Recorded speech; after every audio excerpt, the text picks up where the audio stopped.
There are moments in history when a nation stands at a threshold, when a life stands at a threshold. We are at such a moment now. September 10, 2025 is not just a date on a calendar. It is a summons, a call, a warning, a door that stands open before us. Your life does not rest on the foundations you think. Money, security, governments, careers, the things of this world. These are shadows passing away like the morning mist. Your life depends on God. Whether you know it or not, every breath you take is a gift. Every moment you live is sustained by Him. But we live in a culture that has turned away. We have removed Him from our schools, our laws, our culture. We have lifted up idols of pleasure, of self, of pride, and we have called it freedom. Yet what is freedom without God but another form of bondage?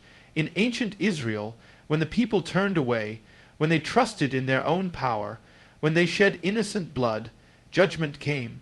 The walls fell, the nation was shaken. It is written, "Woe to those who call evil good and good evil." Have we not done the same? And yet there is mercy, always the voice that calls in the wilderness, saying, "Return." Always the Father who waits for the prodigal son. Always the God who says, "If my people, who are called by my name, will humble themselves and pray, and turn from their wicked ways, then will I hear from heaven, forgive their sin, and heal their land." This is the hour. This is the call, not tomorrow, not another day, but now. Your life depends on Him. Without Him there is no future. Without Him there is no hope. But with Him the broken can be healed, the lost can be found, and the nation can be restored. So I say to you on this day, turn to Him, not halfway, not with one foot in the world and one foot in heaven, but wholly, completely, with all your heart. Lay down your idols, your fears, your sins. Open the door, for He is knocking. The choice is before you, life or death, blessing or curse. Choose life, choose Him, for your life depends on God, today, tomorrow, and forever. Your life's foundation is not what you think it is. So many spend their days building upon things they believe will last. Money, careers, possessions, achievements, even the praise of others. Yet all of these are shifting sand. They look solid, they feel secure, but when the storms of life come, when the ground shakes, they cannot hold you. A crisis in a moment can sweep them away. A single turn of events can undo what took decades to build. And if your life rests only on these things, then when they fall, you will fall with them.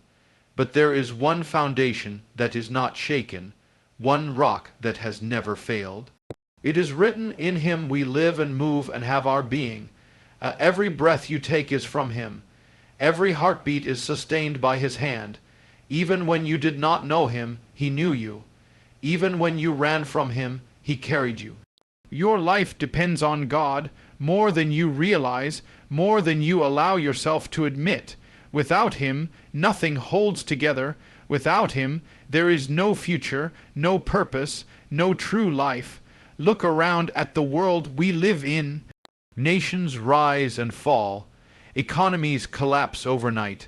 Leaders come and go. Systems and governments that men thought were unshakable vanish into the dust of history. Empires that once ruled the earth are now ruins, their voices silenced, their power gone.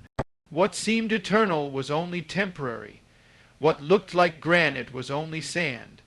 If all of history teaches us this lesson, why do we still cling to things that cannot last? Your life is too precious to rest on what will crumble.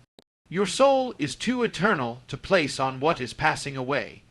If your hope is in the things of this world, then your hope will perish with the world. But if your hope is in God, then your life is anchored to eternity. He is the foundation that cannot be shaken. The waves will come, the winds will blow, but the rock will stand. You may not see it every day, but you are living by His mercy. The sun rises because He wills it. The earth turns because He sustains it. The air fills your lungs because He gives it. You are not here by chance, not here by accident. You are here because God has purposed it, and your life depends on Him in every way. To forget, that is to live in delusion, but to remember it is to live in truth. And if you build on that truth, you will never be moved. A nation does not fall in a day. It turns little by little, choice by choice, step by step. What was once honored becomes mocked, and what was once unthinkable becomes celebrated. So it was with ancient Israel, and so it is with us. The people who had once known God, who had been blessed by Him, turned away. They exchanged His ways for their own desires, His truth for lies, His commandments for idols. They thought themselves wiser, stronger, freer, yet they were walking into chains. We live in a culture that mirrors their path. We have taken what was sacred and called it outdated. We have redefined what God Himself defined. We have cast aside His word in the name of progress, yet the more we advance, the more broken we become.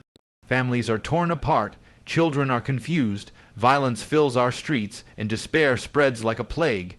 We build towers of technology and wealth, but our souls grow emptier by the day. We chase after pleasures that cannot satisfy, and when they leave us hollow, we seek greater extreme. It is the cycle of a people turning from God.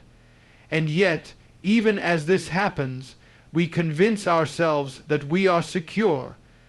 We trust in our military, in our wealth, in our systems of law and order. But what nation can stand if it has torn out its own foundation? What culture can endure if it wars against the very one who gave it life? The psalmist declared, "Unless the Lord builds the house, they labor in vain who build it." If He is not at the center, all our building is vanity. Israel believed itself indestructible, yet its walls fell, its temple burned, its people were scattered, not because God had abandoned them, but because they abandoned Him. The same warning echoes today. When a nation removes God from its schools, His name from its public squares, His truth from its laws, it is not removing Him. It is removing its own protection. But this is not only about nations, it is about hearts. The people turn from God because individuals turn from Him, one life at a time. It begins with compromise, with distraction, with the slow replacing of His presence with lesser things, and the end is emptiness, exile, loss. Yet even here there is hope, for if turning from Him brings collapse, then turning back to Him brings restoration. The call is not only for a nation, but for every soul. Return to the one you left behind. For He alone is the anchor of life. Judgment never comes without warning. It is not sudden lightning from a silent sky. It is the final wave after countless ripples, the shaking after repeated calls to turn back. Ancient Israel did not collapse without hearing the voice of the prophets. Again and again they were told, "You have turned aside, you have forsaken the Lord, return to Him before it is too late." But they refused. They trusted in their wealth, their alliances, their armies. They trusted in themselves. And then the day came when the walls fell, when their security was shattered, when all they thought indestructible lay in ruin. We deceive ourselves if we think we are different. A nation that once knew God, that once was blessed by Him, has turned from Him. We see it in the shedding of innocent blood, in the redefining of marriage, in the silencing of truth, in the glorification of what He calls sin. We call it progress, but in heaven it is rebellion, and just as rebellion brought judgment then, so it brings judgment now. It begins as a warning. The hedge is lifted, protection is removed, and the nation is struck. Tragedy falls, towers collapse, storms strike, the land shakes. These are not accidents without meaning. They are wake-up calls, mercies wrapped in alarms, cries for us to return. But when the warning is ignored, when the nation hardens its heart, then the shaking deepens. What was once secure begins to crumble. The economy falters, the divisions widen, the enemies grow stronger, the peace fades. All the while, the call remains, return. But if the call is silenced, if the hearts of the people grow harder still, then judgment comes in full. And when it comes, it does not discriminate. The proud are humbled, the strong are broken, the mighty are brought low. What seemed unshakable falls, what seemed eternal vanishes, and the nation that would not return finds itself in darkness. This is the pattern. This is the warning. It is not ancient history. It is eternal truth. For God is the same yesterday, today, and forever. And the sins that brought down empires past are the same sins rising now. If we do not turn, we will see what they saw. If we do not repent, we will reap what they reaped. Yet judgment is not God's desire.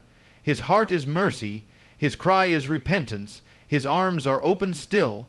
But mercy cannot erase truth. To turn from him is to walk into collapse. To turn to him is to find life. The choice is before us now. There is a truth that resounds from the beginning of Scripture to its final words. God's heart is mercy. Judgment may be the consequence of sin, but mercy is his desire. He does not take pleasure in the fall of nations or the ruin of lives.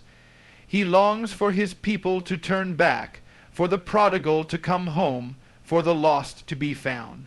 Even when Israel abandoned him again and again, he sent prophets not to condemn them to destruction, but to call them to return. Every warning was also an invitation. Every shaking was not only a sign of judgment, but also a door of mercy. The same is true now. We see a world turning from God, a culture unraveling, a nation trembling. Yet in all of it, there is still a voice that calls. It is the voice of mercy, saying, "Come back, return, repent." The promise remains, "If my people who are called by my name will humble themselves and pray, and seek my face, and turn from their wicked ways, then will I hear from heaven, and will forgive their sin, and heal their land." That word has not expired. It was not only for Israel of old. It is for every people, every generation, every life. But mercy is not automatic. It must be received. God will not force himself upon a nation that rejects him or a soul that closes its heart. He offers forgiveness, but it must be sought. He offers healing, but it requires turning. To say, "I believe," while clinging to sin is not repentance.